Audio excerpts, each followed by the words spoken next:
நானும் கர்த்தாவே உம்மை நம்பியுள். யோவான் சுவிசேஷம் 21வது அதிகாரம் அதனுடைய 9வது வசனத்தையும் 13வது வசனத்தையும் வாசிக்கிறேன். கவனியுங்கள். யோவான் சுவிசேஷம் 21வது அதிகாரத்தின் 9வது வசனம் 13வது வசனம். அவர்கள் கரையிலே வந்து இறங்கின போது கரி நெருப்பு போட்டிருக்கிறதையும் அதன் மேல் மீன் வைத்திருக்கிறதையும் அப்பத்தையும் கண்டார்கள். அப்பொழுது இயேசு வந்து அப்பத்தையும் மீனையும் எடுத்து அவர்களுக்கு கொடுத்தார். ஹல்லேலூயா. இந்த வார்த்தை எப்படி எடுத்துக்கொள்வதென்று உங்களுக்கு புரியாமல் ஒருவேளை இருக்கலாம். ஆனால் கடந்த மாத வாக்குத்தத்த வார்த்தைக்காய் செபித்த போது பரிசுத்த ஆவியானவர் இந்த வேத பகுதியில் ஆமென் இந்த வசனங்களை ஆண்டவர் கண்களுக்கு முன்பாகவே காண்பித்து கொண்டிருந்தார். இந்த செய்தி சொல்லும்போது உங்களுக்கு ஓரளவுக்கு அதை புரிந்து கொள்ள முடியும் என்று நான் கர்த்தருக்குள் நம்புகிறேன். ஆமென். அவர்கள் யார் அப்படின்னா, அவரோடு இருக்கும்படி அவரால் தெரிந்தெடுக்கப்பட்டவர்கள், அழைக்கப்பட்டவர்கள். அவர்கள் கரையிலே வந்து இறங்கின போது கரி நெருப்பு போட்டிருக்கிறதையும் அதன் மேல் மீன் வைத்திருக்கிறதையும் அப்பத்தையும் கண்டார்கள் என்று சொல்லப்பட்டிருக்கிறது. அவங்க போனதே இதுக்கு தான், கடலுக்குள்ள போனதே இதுக்கு தான். ஆனால் போன இடத்துல ஒன்றுமே கிடைக்கல. அவர்களை கரையிலே கொண்டு வருகிறார். அந்த இடத்துல இயேசு நின்று அவர்களை கரையிலே வரவழைக்கிறார். கரையிலே வந்து அவர்கள் பார்த்த காரியம் என்னவென்றால், அவர்களுக்கு என்ன தேவையோ அது அங்கே ஆயத்தமாக்கப்பட்டிருக்கிறதை அவர்கள் கண்டார்கள். அவர்கள் பார்த்தபோது அவர்கள் பார்வைக்கு அது முதல்ல எப்படி இருந்திருக்கும் அப்படின்னா, இது யாருக்காக இருக்கும், இது யாருக்காக இருக்கும், இது யாருக்காக இப்படி ரெடி பண்ணி வச்சிருக்குது. இப்படி பார்த்துட்டு இருக்கும்போது தான் 13வது வசனத்திலே சொல்லப்பட்டிருக்கிறது, அப்பொழுது இயேசு வந்து அந்த அப்பத்தையும் மீனையும் எடுத்து அவர்களுக்கு கொடுத்தார். இந்த காலை வேளையிலே பரிசுத்த ஆவியானவர் தருகிற வார்த்தை, ஆமென், நமக்கு என்னது தேவையோ அதை அவர் உண்டு பண்ணி அல்ல, ஆயத்தம் பண்ணி தரப்போகிறார். ஆமென். அவர்கள் வந்து கண்டார்கள். பார்த்தபோது அவர்களுக்கு தெரியவில்லை. அவங்க பார்த்ததும் போய் அதை எடுக்கல. ஏன்னா அவங்கள பொறுத்த வரைக்கும் இது யாருக்குன்னே இன்னும் தெரியாது. யாருக்கா இருக்கும்னு தெரியாம பார்த்துட்டு இருக்கிற சில நன்மைகளை கர்த்தர் நமக்காக எடுத்து நம்ம கையில தரப்போகிறார். ஆமென். சொல்லுங்க பார்க்கலாம். அவருடையவர்களுக்காக அக்கறையுள்ள தேவன் நம் தேவன். அவருடையவர்களுக்காக, அவர்களுடைய காரியத்தை அவருடையவர்களுக்காக யார் யார் அவருக்குரியவர்களோ அவர்களுடைய விஷயத்துல மிகவும் அக்கறை உள்ளவர். 3 நாள் இருக்கும்படி வந்த ஜனங்களை இப்படியே அனுப்பிவிட்டால் இவர்கள் வழியிலே சோர்ந்து போவார்கள் என்று சொல்லி அவர்களை அப்படி அனுப்பாம அவங்கள உட்கார வச்சு அவங்களுக்கு அப்பங்களை கொடுத்தார். அங்கே அப்பத்தை அவர் ஆயத்தம் பண்ணி கொடுக்கவில்லை, அங்கே அப்பத்தை அற்புதம் செய்து கொடுத்தார். ஆனால் என்றென்றும் அவரோடு இருக்கும்படி எல்லாவற்றையும் விட்டு வந்தாங்க பாருங்க ஒரு கூட்டம். அவர்களுக்காக கர்த்தர் அப்பத்தை எப்படி கொடுத்தாருன்னா, அற்புதம் செய்து கொடுக்கவில்லை, ஆயத்தம் பண்ணி கொடுத்தார். அற்புதத்துக்கு ரொம்ப காத்திருக்க வைக்க மாட்டார், ஆனா ஆயத்தம் பண்றதுக்கு கர்த்தர் காத்திருக்க வைப்பார். ஆமென். கர்த்தர் உங்களை காத்திருக்க வைக்கிறார் என்றால் கர்த்தர் உங்களுக்கு ஏதோ ஒரு அற்புதம் செய்வதற்காக அல்ல, கர்த்தர் ஆயத்தம் பண்ணுவதற்காக, கர்த்தர் ஆயத்தம் பண்ணினதை காண பண்ணுவதற்காக. இந்த காலை வேளையில ஒரு தேவ பிள்ளை புரிந்து கொள்ள வேண்டும், என்னை அழைத்தவர் உண்மை உள்ளவர். ஹல்லேலூயா. நம்முடைய வாழ்க்கையை பார்க்கும்போது ஒவ்வொரு காரியத்துக்காக நம்ம ஓடிட்டு இருக்கிறோம். ஆமென். இயேசுவோடு கூட சீஷர்கள் பல முறை படகுல போயிருப்பாங்க. ஆனால் இயேசுவோடு கூட இவங்க படகுல போனதெல்லாம் எதுக்காக அப்படின்னா ஊழியத்துக்காக அல்லது வேற ஏதோ காரியத்துக்காக மட்டும்தான் இருக்கும். இப்பொழுது இவங்க போனது எதுக்காக அப்படின்னா உண்மையில சொல்லணும்னா சாப்பாடுக்காக தான். ஆமாம், ஒவ்வொரு காரியத்துக்கு. அப்போ எப்படி இருந்திருக்கும் தெரியுமா? இப்போ நான் ஆகாரத்துக்காக நான் போட்டை எடுத்துட்டு போக வேண்டிய ஒரு நிலைமை இருக்கு. ஆமாம், எனக்கு சாப்பாடு, எனக்கு அதாவது சாப்பிடணும்னு நினைக்கும் போது என்னால் சாப்பிட முடியாத ஒரு நிலைமை, அதுக்காக நான் பிரயாசப்பட வேண்டி இருக்கிறது. ஆமாம், சில நேரத்தில் நம்முடைய லைஃப்பை ஆண்டவர் இப்படி தான் வச்சிருப்பார், நமக்கு புரியாது. ஆமாம், அவர்கள் கரையில் இறங்கின போது, ஆமாம், நம்முடைய வாழ்க்கையே ஒரு ஓட்டம் தான்.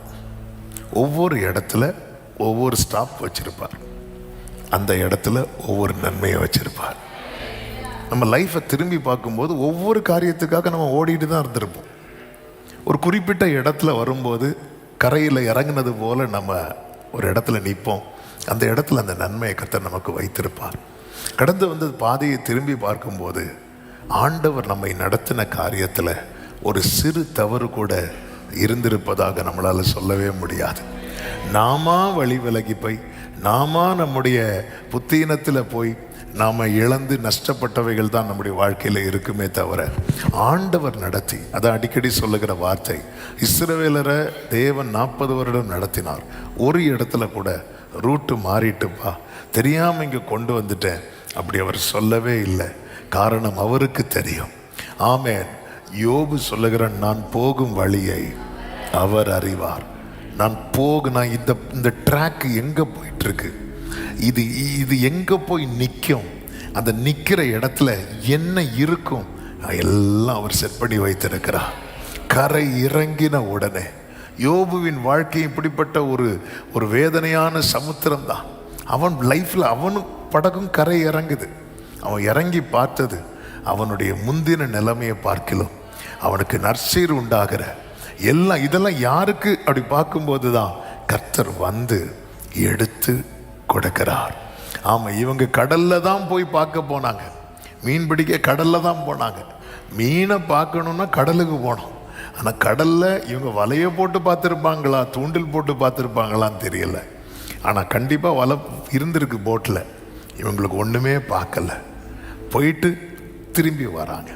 கரையில் இறங்கின உடனே இந்த காலை வேளையில் என்னை கேட்குற அன்பு சகோதரா சகோதரி, ஆமென், நம்ம ஒவ்வொரு காரியத்துக்காக ஓடிட்டு இருக்கிறோம்ல, ஒரு கரையை கர்த்தர் வைத்திருக்கிறார். ஒரு கரையை கர்த்தர் வைத்திருக்கிறார். எத்தனை பேர் இந்த காலை வேளையில் நம்புறீங்க? நம்ம இந்த போட்டு போய் ஒரு இடத்துல நிற்கும், அங்கே எனக்கு ஆயத்தம் பண்ணினதை என் கண்கள் காணும். ஆமென் சொல்லுங்க பார்க்கலாம். ஹல்லேலூயா. என் ஓட்டத்தில் நான் தனிமை இல்லை, நேசித்தவர்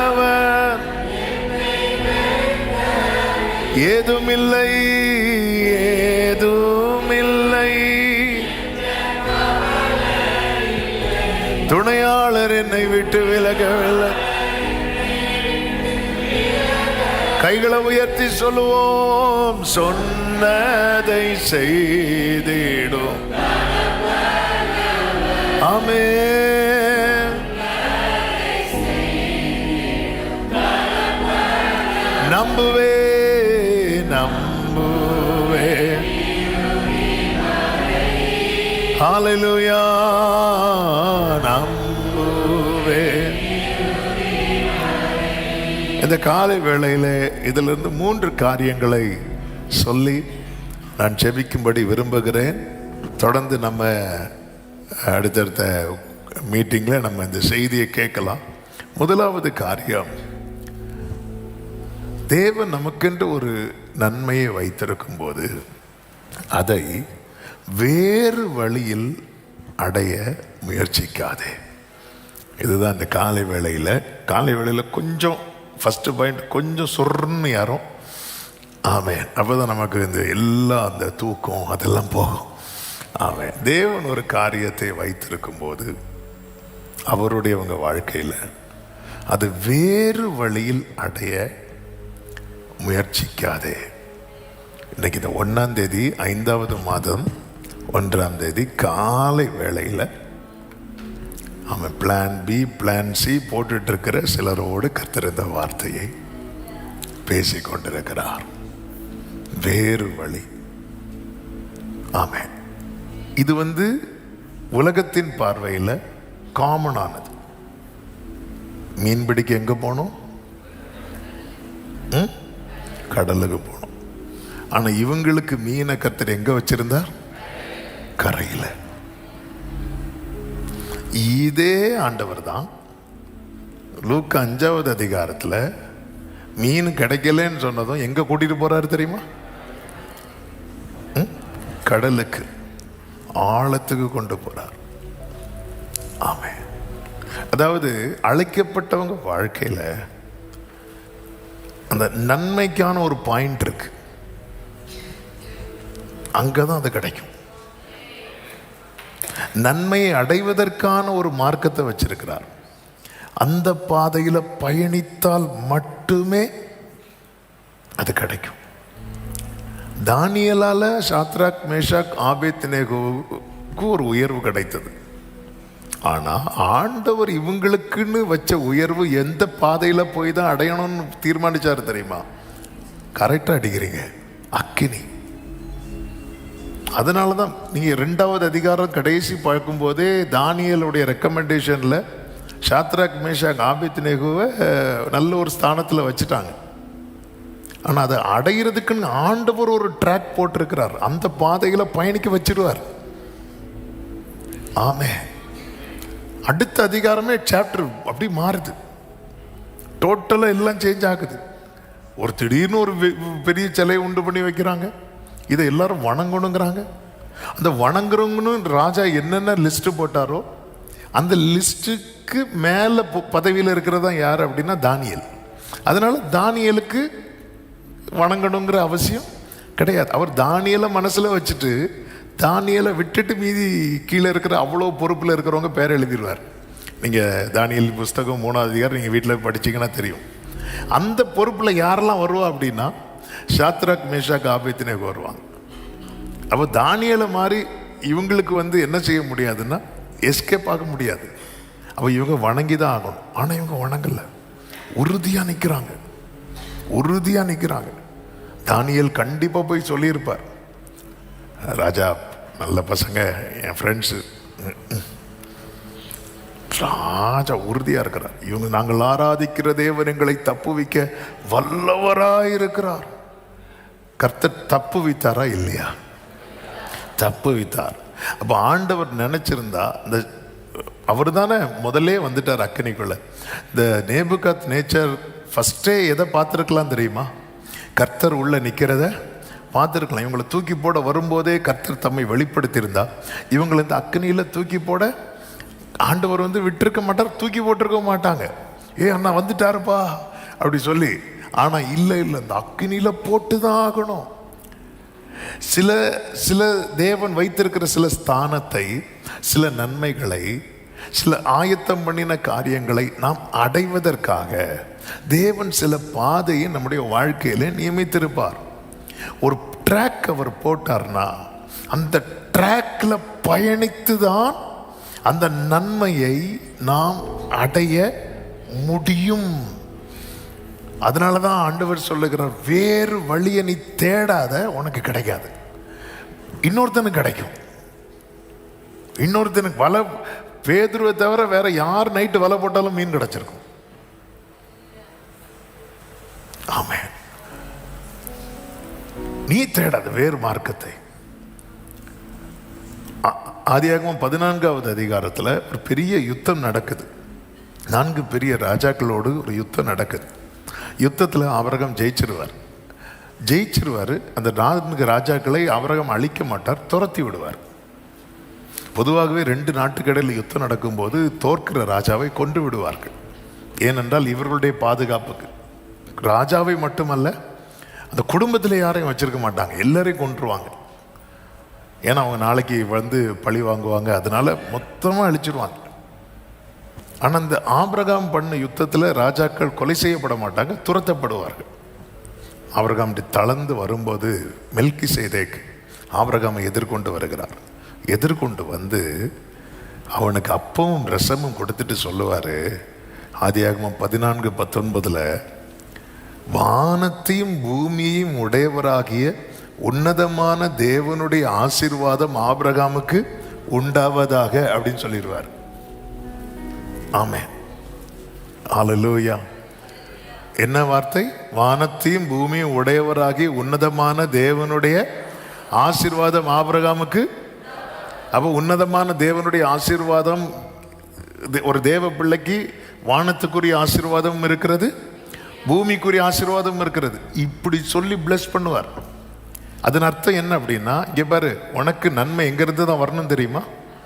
பரத்திலிருந்து வரணும், அவர் வைத்த வழியிலிருந்து வரணும், அவர் நியமித்த மார்க்கத்திலிருந்து தான் வரணும். இதுதான் அந்த வார்த்தையின் அர்த்தம். உனக்கான பிளெஸ்ஸிங்ஸ் அவர்கிட்ட இருக்கு. அப்போ அவர் என்ன ரூட்டு போட்டிருக்கிறாரோ, அவர் என்ன மார்க்கத்தை வைத்திருக்கிறாரோ, அவர் எப்படி உன்னை நடத்தி எங்கெங்கே எப்படி பிளஸ் பண்ணணும்னு நினைக்கிறாரோ அப்படி தான் அந்த ஆசீர்வாதங்கள் வரும். இப்படி சொல்லிட்டு முடிக்கும் போது சோதோமின் ராஜா வரான். சோதோமின் ராஜா வந்ததும் ஆபிரகாமுக்கு இந்த வார்த்தை உள்ளே இருக்கிறதுனால கையை ஆபிரகாம் மேலே தூக்கிட்டான். ஆமென். வேறு மார்க்கத்தை தேடி இவன் ட்ராக் மாதிரி போகல. ஏன்னா இவனுக்குள்ள என்ன இருக்கிறது, என்ன விதைக்கப்பட்டிருக்கிறது என்றால், எனக்கான நன்மை அங்கே இருக்கிறது. உனக்கான நம்முடைய 1000 தேவைகள் நமக்கு இருக்கிறது, எல்லாம் இருக்கிறது. ஆனால் ஒவ்வொரு தேவ பிள்ளைக்கும் அந்தந்த நன்மையை அடைவதற்கான ஒரு ட்ராக் அவர் போட்டிருக்கிறார். அதில் பயணிக்கும் போது அந்த நன்மைகள் நமக்கு சேரும். இவங்க திடீர் நான் மீன் பிடிக்க போறேன் அப்படின்னு பேதுரு சொல்றார். நான் மீன் பிடிக்க போறேன். சீஷர்களும் யோவான் யாக்கோபு எல்லாரும் கூட போறாங்க, எல்லாரும் கூட போறாங்க. அப்போ இவங்க தேவைக்கு தான் போறாங்க. இவங்க ஆசைக்கு போகல. இவங்க ஆசை வேற, தேவை வேற. இவங்க போனதுக்கு அதனாலதான் ஆண்டவர் அதனால நீங்க போயிட்டீங்கல்ல, எப்படி போயிட்டீங்கல்ல அப்படி சொல்லவே இல்லை. அவர் நீ இப்படி பின்வாங்கிட்ட பேதுரு எதுவுமே இங்க சொல்லவே இல்லை. ஏன்னா ஆண்டவருக்கு தெரியும் இவங்க போனது ஆசைக்கு இல்லை, இவங்க போனது தேவைக்கு. தேவைக்கு. ஆனால் தேவை சந்திக்கப்படலை. ஏன் சந்திக்கப்படலை? அந்த தேவையை அவர் ஆயத்தம் பண்ணி வைத்திருக்கிறார். ஆமென். என்னுடைய தேடலில் என் தேவை சந்திக்கப்படவில்லை என்றால் எனக்கு என்ன தேவையோ அதை அவர் ஆயத்தம் பண்ணி இருக்கிறார். நான் தேடலை மாற்றணும். எங்க மாற்றணும்னு அவர்கிட்ட மாற்றணும். வேறு வழியை தேடாதீங்க. ஆண்டவர் ஒரு ரூட்டை போட்டு வச்சிருக்கிறார். இதில் நீ பயணித்தால் இந்த நன்மையை பார்க்கலாம். ஆட்டுக்கடாவை கர்த்தர் ஆயத்தம் பண்ணி வைத்திருக்கிறார். ஆபிரகாமுக்கு ஆண்டவர் ஒரு ரூட்டை போட்டு கொடுத்தார். நீ இதில் வா, வா மோரியா மலைக்கு நான் ஒரு குறிக்கிற இடத்துக்கு வா. அந்த பாதையில் எவ்வளோ வேதனை உள்ள வைத்து நடந்திருப்பான் ஆபிரகாம். ஈசாக்கு வேற கேட்குறான், அப்பா பலிக்கான ஆட்டுக்குட்டி, ஒரு குழந்தை, ஒன்றுமே தெரியாத இன்னசென்ட் பாய். அவன் கேட்குறான், பலிக்கான ஆட்டுக்குட்டி எங்கப்பா? அந்த முகத்தை எப்படி பார்த்துருப்பான் ஆபிரகாம். ஆனால் அந்த கரையில் இறங்கின போது, அந்த கரையில் அவர்கள் கரையிலே இறங்கின போது அங்கே அவர்கள் கண்டார்கள். அவர்கள் எதை பார்த்துட்டு இருக்கிறாங்களோ அதை அவர் கையில் எடுத்து கொடுக்கிறார். இந்த காலை வேளையில் என்ன கேட்கிற அன்பு சகோதர சகோதரி, ஆண்டவர் ஒரு பாதையை நியமித்திருக்கிறார். கடலாளத்திலும் அக்கினி சூளையிலும் உன்னை காத்திடும் பலவானன்றோ, விஷ சர்ப்பங்களும் பயம் வேண்டாம். ஆமென் என்று உரை செய்தவர் குளோரியாவில். நல்ல கவனமா கேளுங்க. யோசேப்பு சிறைச்சாலையில் இருக்கும்போது ஒரு பொய்யான குற்றச்சாட்டை யோசேப்பு மேல குற்றப்படுத்தி சிறைச்சாலையில் தூக்கி போடுவாங்க. சிறைச்சாலையில் இருக்கும்போது யோசேப்பு 2 பேர் சொப்பனம் பார்ப்பாங்க. 2 பேருக்கு அர்த்தம் சொல்லுவான். அதில் ஒருத்தனுக்கு அந்த அர்த்தம் ரொம்ப நன்மையாக இருந்துச்சு. 2 அர்த்தம் நடந்துச்சு. ஆனால் ஒருத்தன் அதனால வாழ்வு பெற்றான். அவன் யாரு தெரியுமா? பானபாத்திரக்காரன். அப்போ பானபாத்திரக்காரன்ட்ட யோசேப்பு சொல்லும் ஒரு வார்த்தை உண்டு, என்ன தெரியுமா? நீ வாழ்வடைந்திருக்கும் போது என்னை நினைத்து, ஆதியாகமம் 40:14, நீ வாழ்வடைந்திருக்கும் போது என்னை நினைத்து என் மேல் தயவு வைத்து என் காரியத்தை பார்வோனுக்கு அறிவித்து இந்த இடத்திலிருந்து என்னை விடுதலை ஆக்க வேண்டும். உண்மையிலே இந்த ஜெபத்தை யார்கிட்ட செய்ய வேண்டிய ஜெபம் தெரியுமா? என்னை நினைத்தருளும், எனக்கு தயவு காட்டுங்க, என் காரியத்தை குறித்து நீங்கள் பேசுங்க, என்னை விடுவீங்க. நம்முடைய வாழ்க்கையில் சில காரியங்கள் தாமதமாகும் போது நம்ம ஆண்டவர்கிட்ட வைக்க வேண்டிய விண்ணப்பத்தெல்லாம் யார்கிட்டையோ வச்சிட்ருப்போம். அந்த இந்த வார்த்தை என்ன ஒரு இருந்த நிலைமை, அப்படிப்பட்ட நிலைமை. அதாவது பைபிள் ஸ்காலர்ஸ் இப்படி கூட சொல்கிறாங்க, யோசேப்பு இருந்த சிறையை பொறுத்த வரைக்கும் அந்த குற்றம் சாட்டப்பட்டு அடைக்கப்பட்ட சிறை அந்த இடத்துல நிமிர்ந்து கூட ஒழுங்காக நிற்க முடியாதான். அவ்வளோதான் ஹைட் இருக்குமா, இப்படி குனிஞ்சு தான் அப்படியே போயிட்டு இப்படி வரணும். ஒரு கட்டப்பட்டு வாழ்க்கை ஃபுல்லாக இனி இப்படி தானா அவன் சொப்பனா. ஏன்னா இவனுக்கு தெரியுது, இவனுக்குள்ளே இருக்கிற அந்த கிருபை அவனுக்கு புரியுது, இது நடக்கும், இவனுக்கு வாழ்வு கிடைக்கும். ஒருத்தனுக்கு வாழ்வு கிடைக்குதுன்னதும் அவங்கிட்ட தன்னுடைய விண்ணப்பத்தை வைக்க ஆரம்பிக்கிறான். வேதம் என்ன சொல்லுகிறது? பானபாத்திரக்காரன் அவனை மறந்து விட்டான், யோசேப்பை நினையாமல் மறந்து விட்டான் இருக்கு. இப்போ அடுத்த கேள்வி கேட்கிறேன், திருப்பி பார்வோனுக்கு யோசேப் மேட்டரை சொன்னது யாரு? பானபாத்திரக்காரன் தான். ஆமென். ஆனா ஆண்டவர் இன்னும் 2 வருஷம் யோசேப்பு இதுல இருக்கணும்னு அவர் தீர்மானித்திருந்தார். ஆமென். அதாவது நமக்கு பல நேரத்தில் என்ன தோணும்னா, சில டைம் நம்ம நினைப்போம் தெரியுமா, நான் முந்தியே சர்ச்சுக்கு வந்திருந்தா அப்படின்னு நினைப்போம். ஆமென். அது வந்திருக்கணும், நீங்கள் வரலன்னு என்ன பண்ண, அது வேற. சில நேரத்தில் நமக்கு தோணும், இது ஒரு 5 வருஷத்துக்கு முன்னாடி நடந்திருந்தா, இது ஒரு 10 வருஷத்துக்கு முன்னாடி நடந்திருந்தா, இது இவங்க இருக்கும்போது நடந்திருந்தா, அது அவங்க இருக்கும்போது நடந்திருந்தா, இது லாக்டவுனுக்கு முன்னாடி நடந்திருந்தா, இப்படியெல்லாம் நம்ம மைண்டில் தோணும். இல்லை, ஆண்டவரை குறித்த வேதம் சொல்லுகிறது, அவர் சகலத்தையும் அதின் காலத்திலே எப்படி செய்வார் தெரியுமா? நேர்த்தியாய் செய்வார். அப்போ நம்மளை ஒருத்தங்க மறக்கிறாங்கன்னாலும் அதுக்கு பின்னாடி கர்த்தருடைய கிரியை இருக்கிறது என்று ஒரு தேவ பிள்ளை நினைச்சு ஸ்தோத்திரம் பண்ணணும். ஹல்லேலூயா. நான் எவ்வளோ நீ வாழ்வடைந்திருக்கும் போது என் மேல் தயவு வைத்து என்னை நினைத்து என்னை விடுதலை ஆக்க வேண்டும். நீ நினைச்சா எனக்கு விடுதலை கிடைக்கும் அப்படின்னு அந்த இன்னொரு மார்க்கத்தில் அவன் ஒரு விடுதலையை தேட ஆரம்பிக்கிறான். இது யோசேப்புக்கு, இது யோசேப்பின் ஆசை அல்ல, யோசேப்பின் தேவை. தேவை நம்முடைய வாழ்க்கையில தேவை ஆன காரியத்துக்கு கூட நம்ம ஆசைப்படலை. ஒருத்தன் பசியில் இருக்கிறவனுக்கு என்ன ஆசை இருக்கும்? எனக்கு ஏதாவது கிடைச்சா போதுன்னு இருக்கும். பசியில் இருக்கிற ஒருத்தனுக்கு அவன்கிட்ட அவன் ஆப்ஷன்லாம் வைக்க மாட்டான், அவன் ஏதாவது இருந்தா கொடுங்க. ஏதாவது திராகத்தில் நாவு இப்படி ஒட்டி இருக்கு.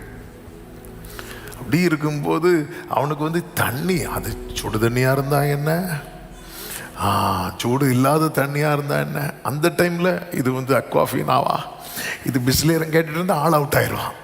அவனுக்கு அந்த டைம் என்ன தேவை அப்படின்னா அவனுக்கு தண்ணி தேவை. இவர்கள் ஆசையில், யோசேப்பு கேட்டது ஆசை நிறைவேறல்ல, தேவை சந்திக்கப்பட. தெரிந்து கொள்ளப்பட்டவங்க விஷயத்தில்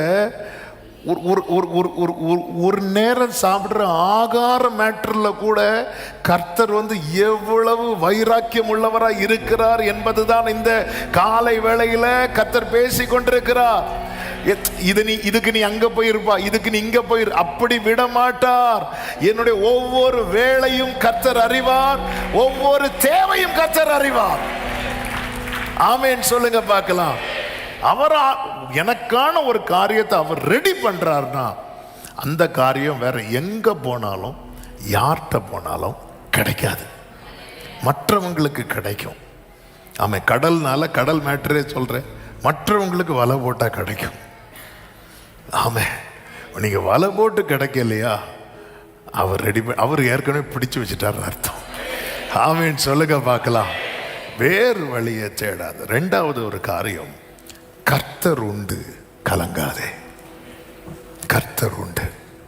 21:4 சொல்லப்பட்டிருக்கிறது, விடியற் காலமான போது இயேசு கரையிலே நின்றார். ஆமென், இயேசு கரையிலே நின்றார். கர்த்தர் உண்டு. சில நேரத்தில் ஆண்டவர் நம்ம கூட இல்லாதது போல தான் இருக்கும். ஆமென்.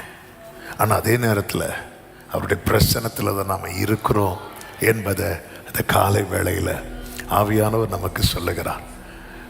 கடல்ல இல்லை, இதே சீஷர்கள் கடல்ல தத்தளித்த போது அவர் நடந்து வந்தார். ஆமென். ஆண்டவர் கடல்ல நடந்து வராருன்னு அதன் அர்த்தம் என்னன்னா, இனி அவர் வராமல் இந்த போட்டு நகராதுன்னு அவருக்கு தெரியும். ஆனால் கடல்ல வராமல் கரையில் இருக்கிறாருன்னா அதன் அர்த்தம் என்ன, நீ இழுத்துட்டு வா. ஆமாம், நீங்கள் அதுக்கு கீழே படிச்சீங்கன்னா தெரியும். 21வது அதிகாரம் 8வது வசனத்தை பாருங்கள். மற்ற சீஷர்கள் கரைக்கு ஏறக்குறைய 200 முழ தூரத்தில் இருந்தபடியினால் படவில் இருந்து கொண்டே மீன்கள் உள்ள வலையை இழுத்து கொண்டு, அப்படிதான் செட் பண்ணியிருப்பார்.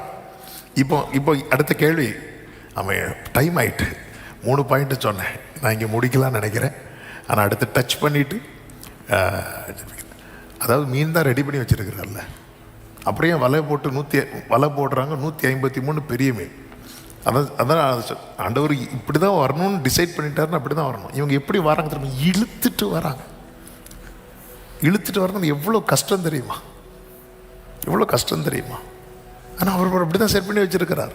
சிலர் அவங்க ஃபேமிலியை ஒத்தைக்கு இழுத்துட்டு போவாங்க. விசுவாசத்தில் ஃபெய்த்தில் அவங்க மட்டும் நிற்பாங்க, இழுத்துட்டு.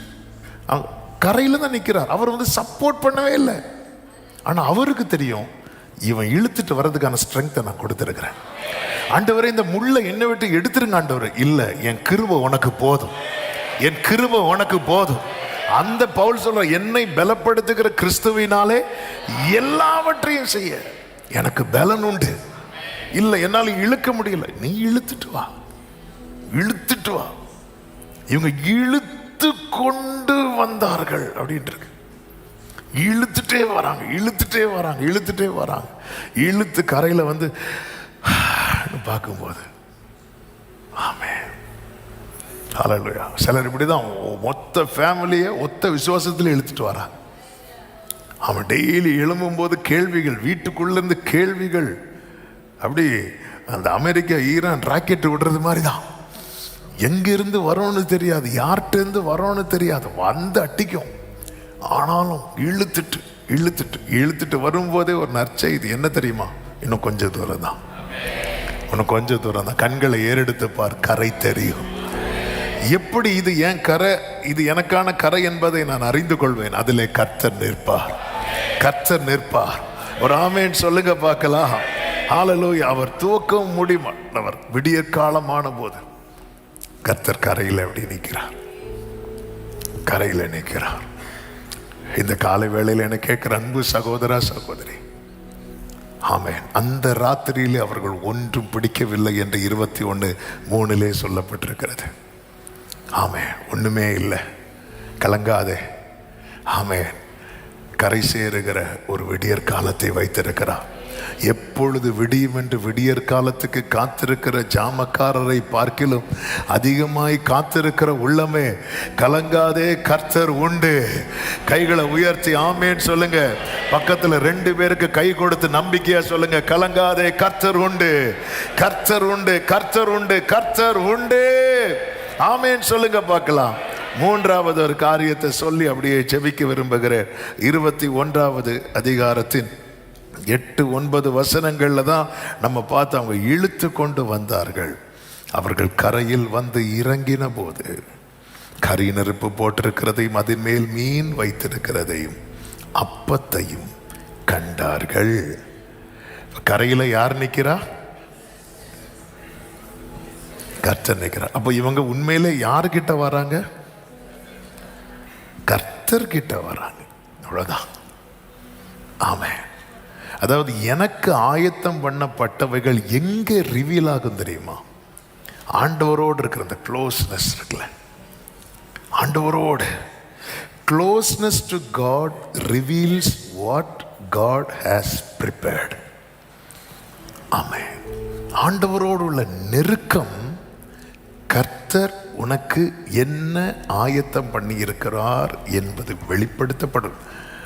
இதுதான் இந்த 3 பாயிண்ட்லே பிரதானமான பாயிண்ட். ஆமே. அப்போ நம்முடைய ஃபோக்கஸ் எதில் இருக்கணும் அப்படின்னா, கரி நெருப்பு மேலே, அது மேலே வச்ச மீன் அப்படி இருக்கக்கூடாது. எனக்காக காத்து கொண்டிருக்கிற கர்த்தர், ஆண்டவரோடு உள்ள நெருக்கம். ஆமே. அதாவது எனக்கு என்னெல்லாம் தேவையோ அது எங்க மறைந்திருக்கிறது தெரியுமா? காட்ஸ் பிரசன்ஸ்ல, தேவ பிரசனத்துல எனக்கு வேண்டியவைகள் மறைந்திருக்கிறது. நான் அந்த பிரசனத்துக்குள்ள என்றாகும் போது என் கண்கள் அதை காணும். ஆதியாகமம் 22வது அதிகாரத்தின் 4வது வசனத்துல, 3ஆம் நாளில் ஆபிரகாம் தன் கண்களை ஏறெடுத்து தூரத்திலே அந்த இடத்தை கண்டான். அப்ப தூரத்தில் இருந்த போது அவனுக்கு என்ன தெரியுது? இடம் தெரியுது. என்ன தெரியல? சூப்பர், ஆட்டுக்கடா தெரியல, இடம் தெரியுது. தூரத்திலிருந்து ஏதோ தெரியுது, ஏதோ வச்சிருக்கிறாருன்னு தெரியுது, என்னமோ எனக்காக ஆயத்தம் பண்ணி இருக்கிறாருன்னு தெரியுது. ஆனா என்னன்னு எனக்கு தெரியல. ஆனால் ஆபிரகாம் திரும்பி மலை ஏறினா பாருங்க, கிட்ட வரான் பாருங்க, நெருக்கமா வந்து, இப்பொழுது 13வது வசனத்தில் சொல்லப்பட்டிருக்கிறது, ஆபிரகாம் தன் கண்களை ஏறெடுத்து பார்க்கும்போது இதோ பின்னாக புதரிலே தன் கொம்புகள் சிக்கிக் கொண்டிருந்த ஒரு ஆட்டுக்கடாவை கண்டான். இவங்க போட்டில் இருக்கும்போது இவங்க கண்கள் இயேசுவை கண்டது. இவங்க கிட்ட வந்து கரை சேர்ந்த உடனே இப்போ எதை கண்கள் பார்க்குது தெரியுமா? அவர் ப்ரிப்பேர் பண்ணி வைத்ததை. இந்த காலை வேளையில் ஆண்டவர் உங்களுக்கு ஆயத்தம் பண்ணது, ஆண்டவர் உங்களுக்கு ஏற்படுத்தினதை நீங்க பார்க்கணும்னு விரும்புறீங்களா? ஆவியானவர் சொல்லுகிற வார்த்தை, நீ கிட்ட வா, அவருக்கு நெருக்கமா வா, அவர் அருகே வா. ஆமென். ஆண்டவரோடு உள்ள நெருக்கம். ஆமென். நிறைய காரியங்களை நாம பார்க்கவே இல்லை லைஃப்ல. ரீசன் என்ன? ஆவியானவர் சபைக்கு, சபை என்று சொல்லும் போது இரத்தத்தால் மீட்கப்பட்ட ஒவ்வொருவருக்கும், சிலர் ஒரு நினைக்கலாம், ஐயோ இது அவங்க சபைக்கு தான் சொல்றாங்க. இல்லை இல்லை இல்லை, மீட்கப்பட்ட ஒவ்வொருவருக்கும். ஆமென். சொல்லுகிற சத்தம் என்ன அப்படின்னா, என் கூட நீ நெருங்கல, அதனால உன் லைஃப்ல நிறைய காரியம் மிஸ் ஆயிட்டு. நம்ம லாங்குவேஜில் சொல்லணுங்கிறதுக்காக சொல்றேன், மிஸ் ஆயிட்டு, இது மிஸ் ஆயிட்டு, இது மிஸ் ஆயிட்டு, இது மிஸ் ஆயிட்டு. நிறைய மிஸ் ஆனதெல்லாம் எங்க இருக்கு தெரியுமா? என் பிரசன்ஸ்ல இருக்கு.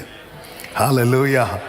ஆமென். ஹல்லேலூயா. ஆண்டவர் சொல்லுவார் அல்லவா, ஆமென், வெண்கல இரும்பு கதவுகளை உடைத்து வெண்கல தாழ்பால்களை முறித்து அந்தகாரத்தில் இருக்கிற பொக்கிஷத்தையும் ஒளிப்பிடத்தில் இருக்கிற புதையல்களையும் உனக்கு கொடுப்பேன். அநேக காரியங்களை இழக்க காரணம் என்னவென்றால், ஆண்டவருக்கும் அவர்களுக்கும் ஏதோ ஒரு தூரம் இருக்கிறது. சீஷர்களுக்கும் இயேசுக்கு இடையே 200 முழ தூரம் இருக்கிறது. ஆண்டவர் இங்கிருந்து சத்தம் போட்டிருக்கலாம்ல. தூரமா இருக்கும்போது அவர் சொல்றார், நீ வலைய போடு, நீ பிடி, நீ இழுத்துட்டு வா, நீ இழுத்துட்டு வா. தூரமா இருக்கிறது வரைக்கும் நம்ம தான் இழுத்துட்டு இருப்போம். ஆனா கிட்ட வந்து பார்த்த போது, இதை நீங்க சொல்லியிருக்கலாம்ல ஆண்டவரே, இதை நீங்க நிறைய காரியத்தை இழுத்து இழுத்து கஷ்டப்பட்டுட்டு இருக்கிறோம். ஆண்டவர் இந்த காலை வேளையில் இந்த மே மந்த் மட்டும் இல்லை, இந்த மே மந்தில் நீங்கள் ஃபோக்கஸ் பண்ண வேண்டிய காரியம் என்ன அப்படின்னா, கர்த்தருக்கு மகிமை உண்டாவதாக. ஒன்று, ஆமென். இன்னொரு வழி போய் கர்த்தர் ஒன்றை தராமல் இருக்கிறார்னா, அவர் அதற்கான ஏற்கனவே ஒரு பாதையை வச்சிருக்கிறார். அதில் தான் நடத்துவார். சிலருக்காக ரெக்கமெண்ட் பண்ண உடனே கிடைக்கும். ஆனால் அதே ஆள் நமக்காக பண்ண கிடைக்காது. ஆமென். அவங்க சொல்லுவாங்க, என் லைஃப்பில் நான் இப்படி ஒன்று பார்த்ததே கிடையாது. ஹல்லேலூயா. எனக்கு தெரிஞ்ச ஒரு ஆள் உண்டா தெரியல, சரி ரைட். அவர் எனக்கு தெரிஞ்ச இன்னொருத்தருக்காக ரெக்கமெண்ட் பண்ணி இவருக்கு வேலையும் போச்சு. அப்படி கிருபை விட்டவங்கள உண்டு. நமக்காக ஒருத்தங்க ரெக்கமெண்ட் பண்ணி அவங்க வேலையும் போச்சு. அவன் சொல்லுவான், இவருக்காக ரெக்கமெண்ட் பண்ணேன், இப்போ என் வேலையும் போச்சு. சில டைம் புரியாது நமக்கு, இன்னும் இவங்க அவங்களுக்கெல்லாம் பண்ணி கொடுக்குறாங்க, எனக்கு பண்ண மாட்டேங்கிறாங்க. நமக்கு பண்ணியிருப்பாங்க, நடக்கலை. நம்ம மைண்ட் எப்படி சொல்லணும்னா, இவங்க எனக்கு பண்ணல. ஏன் அப்படின்னா, அப்போ அவர் ப்ரிப்பேர் பண்ணி வச்சது யாருக்கு? அவர் ப்ரிப்பேர் பண்ணி வச்சது யாருக்கு? பேதுருவே, உன் பிளான் எனக்கு புரியுது. நீ கடல்லையே மீன் பிடிச்சி போட்லேயே சமைச்சு தந்தூரி ஃபிஷ் சாப்பிடலான்னு பிளான் போட்டியா? நான் இங்கே உனக்கு சுட்டு வச்சிருக்கிறேன். இது யாருக்கு? ஆமென். ஆண்டவர் ஒன்று ஆயத்தம் பண்ணி எனக்கு தருவதற்காக. அப்போ தேவன் ஓகே, இதில் நான் நிற்கணுமா? இன்னும் நிற்கணும், பயணிக்கணுமா? இயேசு கிறிஸ்து ஆவியில் கலங்குவார். ஏன்னா அடுத்தவர் பாடு மரணத்துக்குள்ளே போகிறார். அப்போ ஆவியில் கலங்கி, ஆண்டவரே இதை என்னை விட்டு எடுத்து போடும் அப்படின்னு நான் கேட்பேனா? இல்லை இல்லை, இதற்காகவே இந்த வேளைக்குள் நான் வந்தேன். ஆண்டவர் எனக்கு எவ்வளோ நியமிச்சிருக்கிறார், எதுவரை நியமிச்சிருக்கிறார், அதுவரை நான் பயணிக்கணும். அடுத்து நம்முடைய ஃபோக்கஸ் கிறிஸ்து இருக்கிறார், கர்த்தர் உண்டு. சொல்லுங்க, என் மீட்பர் உயிரோடு இருக்கிறார், கர்த்தர் இருக்கிறார்.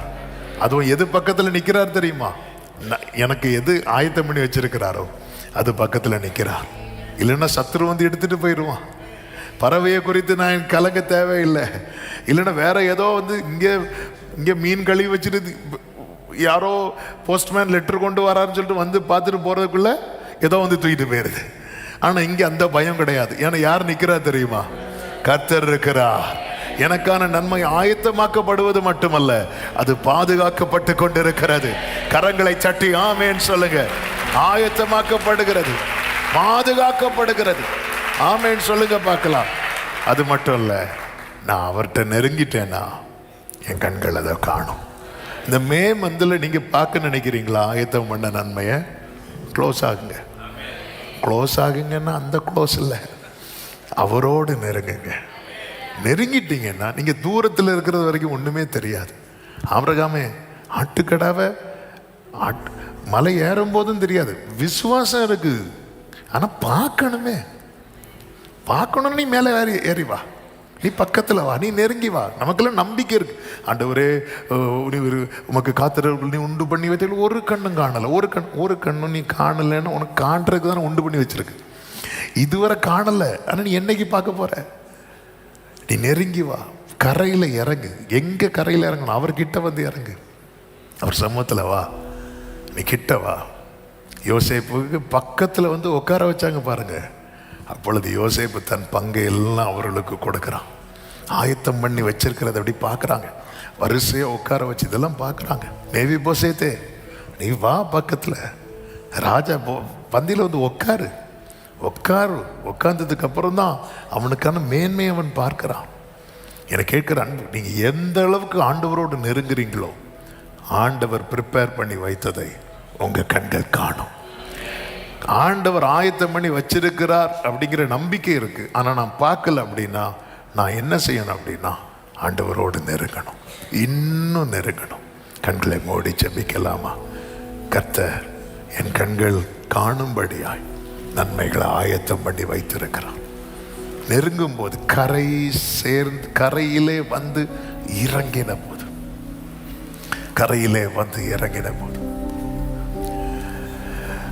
ஓ தேங்க்யூ ஜீசஸ். ஆண்டவர்கிட்ட இந்த காலை வேளையில் ஒரே ஒரு கிருபையை கேட்கலாமா? ஒரு கிருபைன்னா ஒரு குறிப்பிட்ட காரியம் என்ன? இன்னும் நெருங்கணும். ஆண்டவரே இயேசுவே அருகினிலே ஆவலாய் வருகின்றே. இயேசுவே அருகினிலே ஆவலா வருகிறே என் நேரமோ எந்தன் சுவாசம் உம்மையே துதித்திடுதே என்னாலுமே எந்தன் வாழ்க்கை உம்மகிமையை பாடிடுதே. கைகளை உயர்த்தி இயேசுவே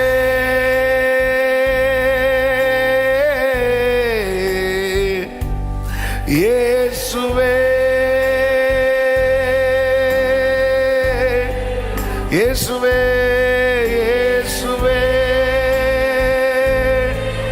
ஹல்லேலூயா இயேசுவே. அப்படியே ரெண்டு கரங்களை வானத்துக்கு நேராக உயர்த்தி, ஆண்டவரே எனக்கு என்னது தேவை என்பது நீர் அறிவீர், எனக்கு வேண்டியதை நீர் ஆயத்தம் பண்ணி வைத்திருக்கிறீர். நான் வேறு வழியை தேடி போயிடக்கூடாது, வேறு வழியை தேடி போயிடக்கூடாது. நீங்க என்ன பாதையை வச்சிருக்கிறீங்களோ அதில் நடக்க எனக்கு கிருபை தாங்கப்பா. ஆண்டவரை வாழ்ந்திருப்பதோ தாழ்ந்திருப்பதோ நீங்க என்ன செட் பண்ணி வச்சிருக்கிறீங்களோ அதுல நிலைக்கு எனக்கு கிருபை தாங்க ஆண்டவர், கிருபை தாங்க ஆண்டவரே. ஆண்டவரை நான் நெருங்கணும் ஆண்டவரே. அதிகமா நான் தள்ளி நின்று பார்த்தது போதும் ஆண்டவரே, தள்ளி நின்று பார்த்தது போதும் ஆண்டவரே. சகையுவே சீக்கிரமா இறங்கிவான்னு சொல்ல காரணம் என்ன தெரியுமா? நீ எங்கேயோ நின்று என்ன பார்க்க கூடாது சகையுவே, வா என் பக்கத்துல நின்று பாரு, என் அருகில வந்து பாரு, உன் வீட்டுக்கு நான் ஆயத்தம் பண்ணின ரட்சிப்பை வந்து பாரு. ஹல்லேலூயா ஹல்லேலூயா. Amen. Closeness to God reveals what God has prepared. ஆண்டவரோடு உள்ள நெருக்கம். ஆமென். இந்த காலை வேளையில் இந்த சத்தத்தை ஆவியானவர் தீர்க்க தரிசனமாய் துணிக்க பண்ணுகிறார். நீ நெருங்கி பாரு, நான் ஆயத்தம் என்ன உனக்கு ப்ரிப்பேர் பண்ணி வச்சிருக்கிற அப்படிங்கிறத நீ பார்ப்ப. ஆமென். கடல்ல உனக்கு மீன் கிடைக்கும், அப்பம் கிடைக்காது. ஆனா என்கிட்ட வா, ஆமே, நீ வேண்டிக் கொள்வதற்கும் நினைப்பதற்கும் அதிகமானதை நான் உனக்கு ரெடி பண்ணி வச்சிருக்கிறேன். ஹல்லேலூயா. ஆமே. கடல்ல மீன் கிடைக்கும், கரையில அப்பம் கிடைக்கும். அவர்கிட்ட வந்தா எல்லாமே கிடைக்கும். ஆமேன்னு சொல்லுங்க பார்க்கலாம். கடல்ல மீன், கரையில அப்பம்.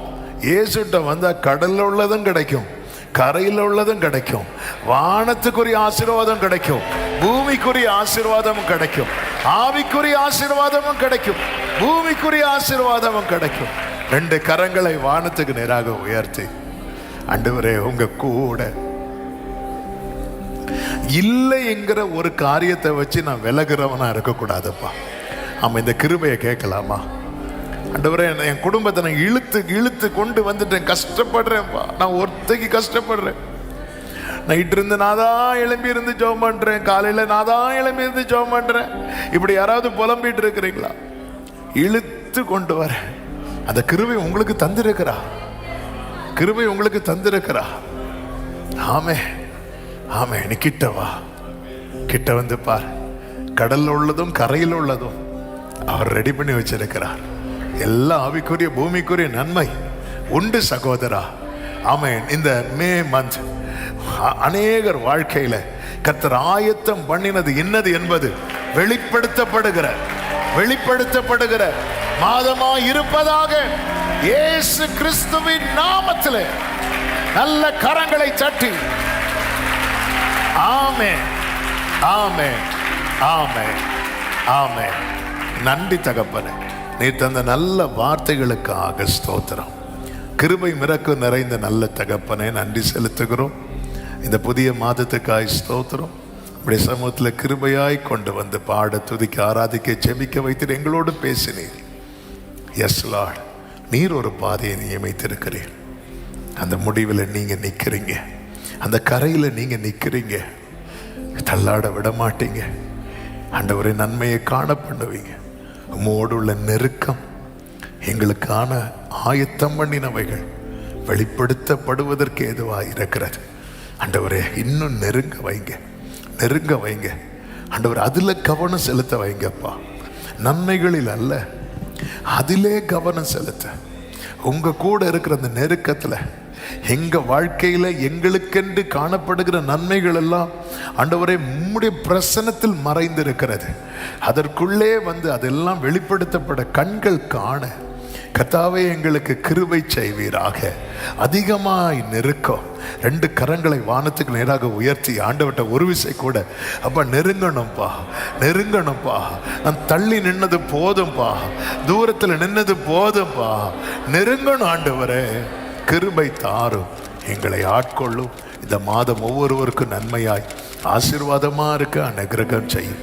கண்மணி போல காத்துக்கொள்ளும். கையின் கிரியைகளை ஆசீர்வதிங்க ஆண்டவரே. இஸ்ரவேலருக்கு எகிப்தியருக்கு வித்தியாசத்தை உண்டு பண்ணின தேவன் நம்முடைய பிள்ளைகள் எந்த ஒரு தாழ்ச்சி இல்லாமல் வாழ்ந்திருக்க கிருபை செய்வீராக. எலெக்ஷன் ரிசல்ட் வரப்போகுதுப்பா. உமக்கு சித்தமானவர்களை கர்த்தர் ஏற்படுத்தும். உம்முடைய நாமத்துக்கு மகிமை வர பண்ணுவீராக. கர்த்தாவே, ஒவ்வொருவரையும் ஆசீர்வதிங்க. போக்கில் வரத்திலும் பாதுகாத்துக்கோங்க. வெளியூர்களில் வெளிநாடுகளில் இருக்கிறவர்களை நினைக்கிறோம். கர்த்தருடைய கரம் உடைய பிள்ளைகளை தாங்குவதாக. சபையில் நடக்கிற வெளியே நடக்கிற எல்லா ஊழியங்களை ஆசீர்வதித்து தாரும். இந்த மாதம் எல்லா விதத்தில் நன்மையாய் ஆசீர்வாதமாக இருக்க கிருபை செய்யும். நீர் ஆண்டவரே, கடலில் உள்ள மீனையும் கரையில் உள்ள அப்பத்தையும் கொடுத்தவர். வானத்தின் ஆசீர்வாதம், பூமியின் ஆசீர்வாதத்தை தருகிறவர். அப்படி எல்லா ஆவிக்குரிய பூமிக்குரிய நன்மையினாலும் நம்முடைய பிள்ளைகளை திருப்தியாக்கி வாழ்ந்திருக்க பண்ணும். எல்லா கன மகிமையும் ஒருவருக்கே செலுத்துகிறோம். இரட்சகர் இயேசு கிறிஸ்துவின் நாமத்தில் பிதாவே, ஆமென். என் ஆத்துமாவே கர்த்தரை ஸ்தோத்திரி, முழுவதுமே அவருடைய பரிசுத்த நாமத்தை ஸ்தோத்திரி. என் ஆத்துமாவே கர்த்தரை ஸ்தோத்திரி, கர்த்தர் செய்த சகல உபகாரங்களை மறவாதே. ஆமென். நம்முடைய கர்த்தராகிய இயேசு கிறிஸ்துவின் கிருபையும் பிதாவாகிய தேவனுடைய அன்பும் பரிசுத்தாவியானவருடைய ஐக்கியமும் சிநேகமும் பாதுகாவலும் நம் அனைவரோடும் எல்லா பரிசுத்தவான்களோடு கூட கர்த்தருடைய வருகை மட்டும் தங்கியிருப்பதாக. ஆமென். ஹல்லேலூயா. God bless you.